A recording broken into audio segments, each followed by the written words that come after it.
warahmatullahi wabarakatuh. Hari ini kita akan melanjutkan materi pesawat sederhana.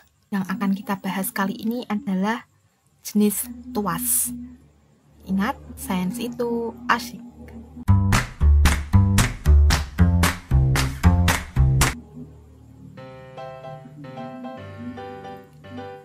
Kita cek dulu ya.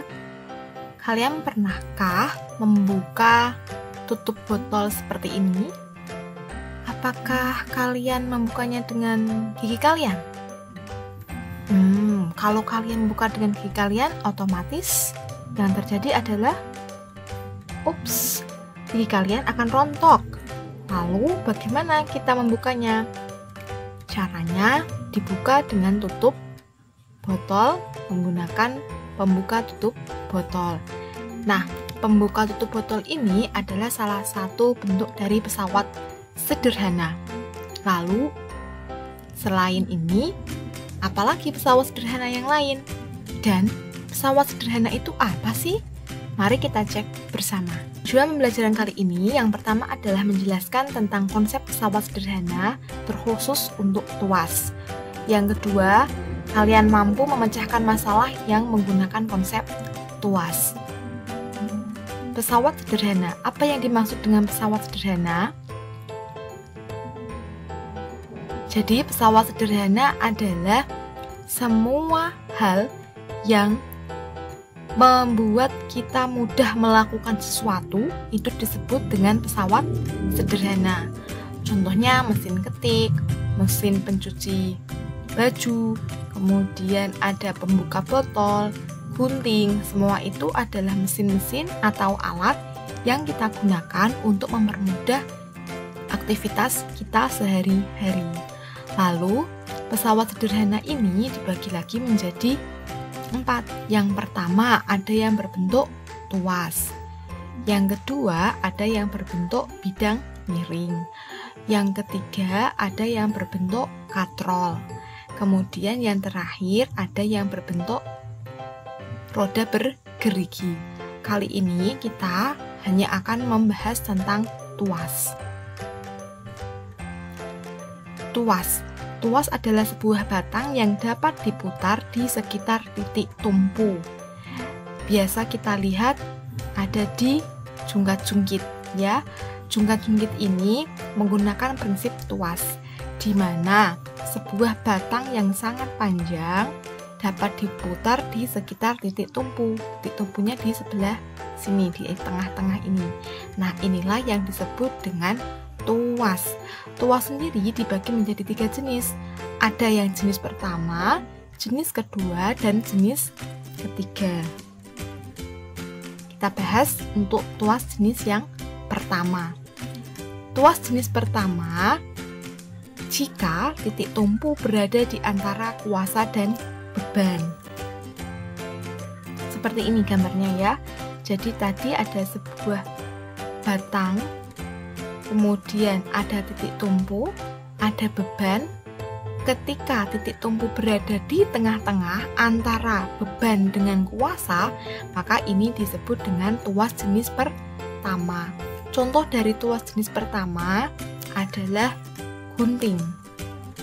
Jika kalian melihatnya, maka bisa kita identifikasi di mana bagian yang kita pegang ini ya, tangan kita masuk disebut dengan kuasa. Kemudian bagian ini tengah disebut dengan titik tumpu. Sedangkan yang di sini tempat untuk kita menggunting kertas ataupun rambut atau benda lain disebut dengan beban. Nah, ini adalah tuas jenis pertama, di mana titik tumpu berada di tengah antara kuasa dan beban. Apa kalian bisa menyebutkan selain gunting ada alat lain apalagi? Tuas jenis yang kedua, jika titik beban berada di antara titik tumpu dan kuasa. Gambarnya seperti ini. Ini ada titik tumpu, di tengahnya adalah beban, sebelah sini adalah kuasa. Jadi bila bebannya berada di tengah antara titik tumpu dengan kuasa, maka tuas ini disebut dengan jenis yang Contohnya adalah seperti ini ya. Ini adalah alat yang sering kita jumpai di tempat pembangunan, di mana bisa kita identifikasi bagian roda sebelah sini, ini disebut dengan titik tumpu.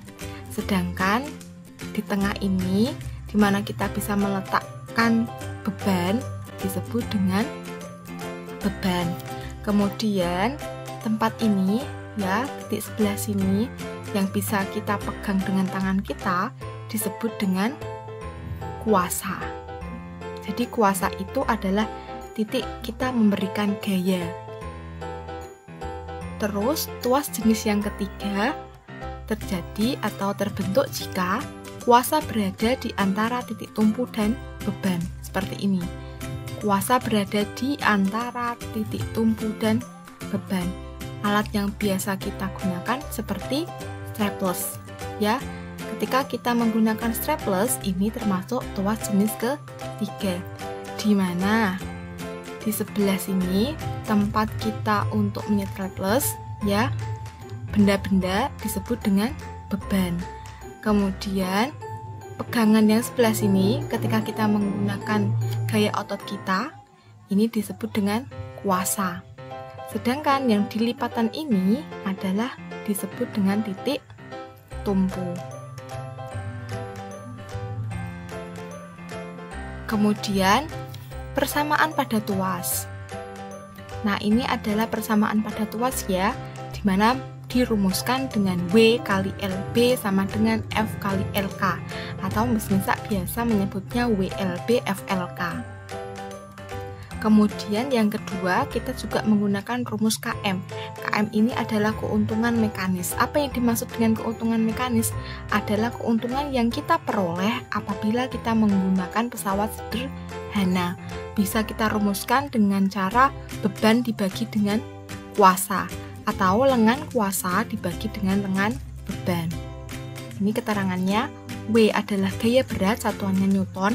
LB adalah lengan beban.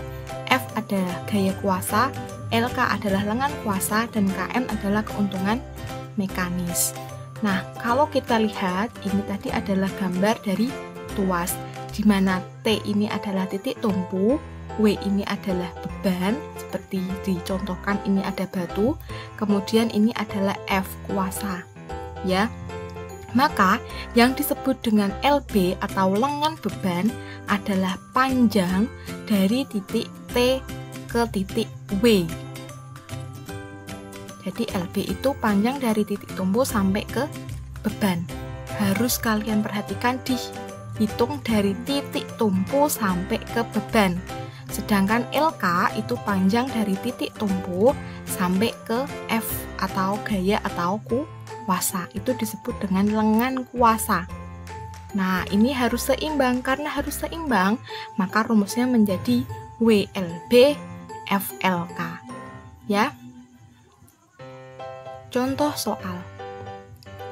Sebuah pengungkit dengan panjang 3 meter digunakan untuk mengangkat batu yang beratnya 2000 Newton. Jika panjang lengan kuasa 2,5 meter, hitunglah A. Gaya kuasa, B. Keuntungan mekanisnya berapa.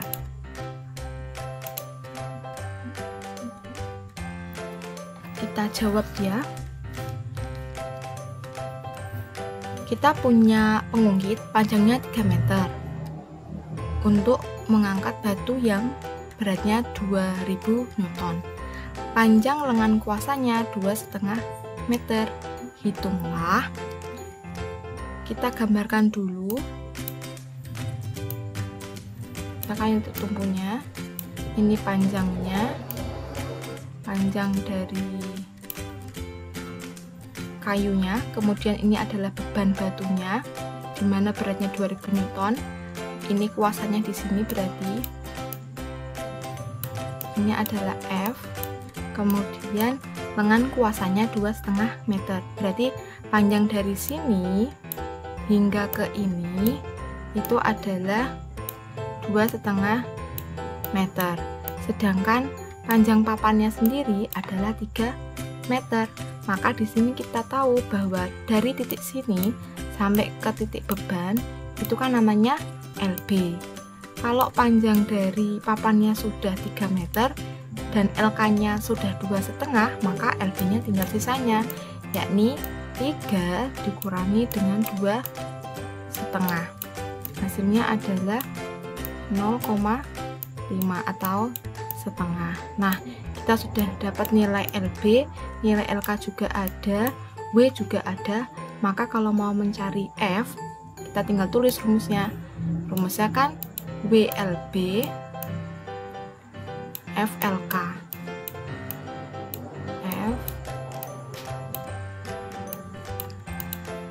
FLK. Tinggal kita masukkan saja. W-nya adalah 2000. Kita tulis 2000. Kemudian lengan bebannya ini adalah 0,5.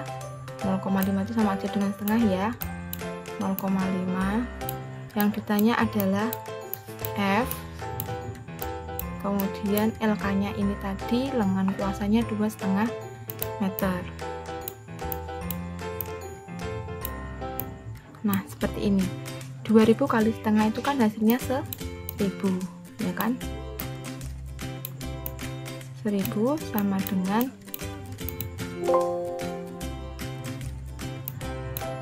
F kali 2,5. Karena yang ditanya adalah F,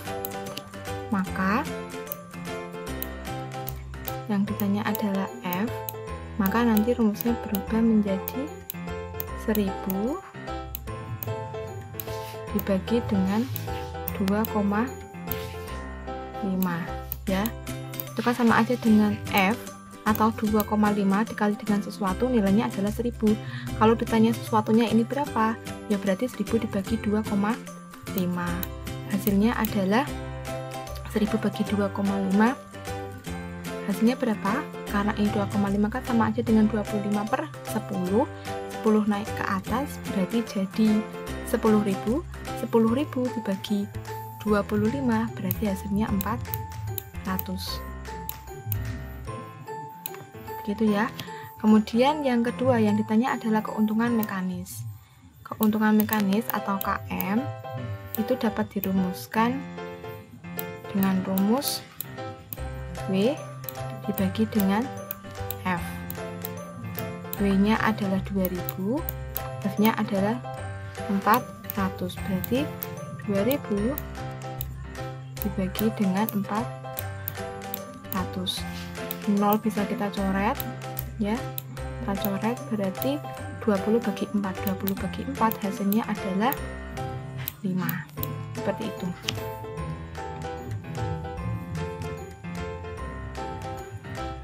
Terus latihan soal selanjutnya, tentukan panjang lengan kuasa yang digunakan tuas seperti gambar berikut. Nah, ini ada sebuah tuas di mana titik tumpunya ada di tengah. Bebannya ini ada 500 Newton. Gaya kuasanya adalah 100 Newton. Titik tumpu sampai beban ini tadi disebut dengan namanya adalah LB 30 cm. Yang ditanya adalah LK, berarti dari sini sampai sini ya LK yang ditanya. Kita tahu rumusnya adalah WLB sama dengan F LK. W adalah 500, kita tulis 500, berarti 500 dikali dengan 30 sama dengan 100 dikali dengan LK. Nah, di sini kalian pasti bertanya, 30 cm-nya ini harus dirubah ke meter atau tidak? Tidak perlu ya, kalau nanti di sini sama-sama satuannya cm, karena ini kan keseimbangan, berarti saling menghabiskan nanti. Nah, karena yang ditanya LK, maka ini kita cari dulu ya, 500 kali 30 itu adalah 15.000. Ini ada 3. 15.000 sama dengan 100 kali LK. Karena yang ditanya LK, seperti yang tadi saya jelaskan, berarti kan 100 dikalikan sesuatu, hasilnya 15.000. Maka kalau yang ditanya sesuatu, Ya tinggal 15.000 dibagi dengan 100. Berarti 15.000 dibagi 100. Nilainya kita coret. Nah, berarti 150 bagi 1. Hasilnya adalah 150. Jangan lupa untuk satuannya LK kan lengan kuasa. Karena ini satuannya cm, maka dia juga sama nanti satuannya juga cm. Seperti itu. Terus latihan soal selanjutnya, sebuah papan dengan panjang 3 cm digunakan untuk memindahkan batu seperti gambar. Berapakah besar kuasa yang digunakan? Nah, seperti ini. Titik tumpunya di ujung, kemudian yang di tengah adalah kuasanya, bebannya ada di ujung juga, nilainya 800 Newton. Panjang dari papan ini adalah 3 cm. Antara beban ini sampai F itu 1 cm. Nah, ingat, ini namanya bukan LB ya. Kenapa bukan LB? Karena yang namanya LB itu terletak dari titik tumpu sampai ke beban. Berarti kan panjang dari sini ya, dari sini sampai ke beban. Kalau cuma dari sini sampai ke sini namanya bukan LB. Oke. Nah, kalau panjang dari ujung sini sampai ujung sini kan sama aja dengan panjang papan. Maka LB-nya adalah 3 cm. Ya, ini berarti LB. LB-nya adalah 3 cm. Maka LK-nya berapa? LK kan berarti titik tumpu sampai F. Kalau di sini 1, berarti yang di sini sisanya berarti 2. Ya kan? Di sini ya. Berarti ini adalah LK. LK-nya berarti 2 cm. Nah, yang ditanya adalah besar kuasa. Kita ingat rumus, yakni rumus, bentar ya.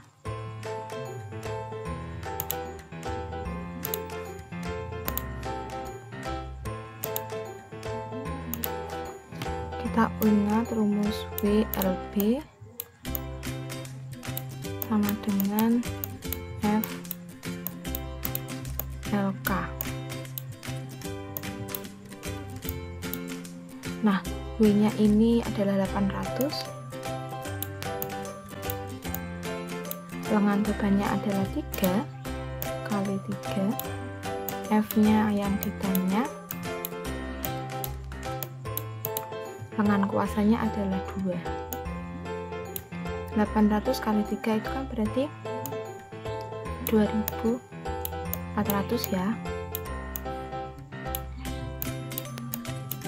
Kemudian ini berarti tetap F kali 2. Nah, yang ditanya adalah F, berarti 2 kali sesuatu hasilnya 2400. Maka sesuatunya tinggal kita bagi saja, yakni 2400 dibagi 2. Hasilnya adalah 1200. Jangan lupa satuannya adalah Newton. Ya, bisa ya, sangat mudah. Terima kasih.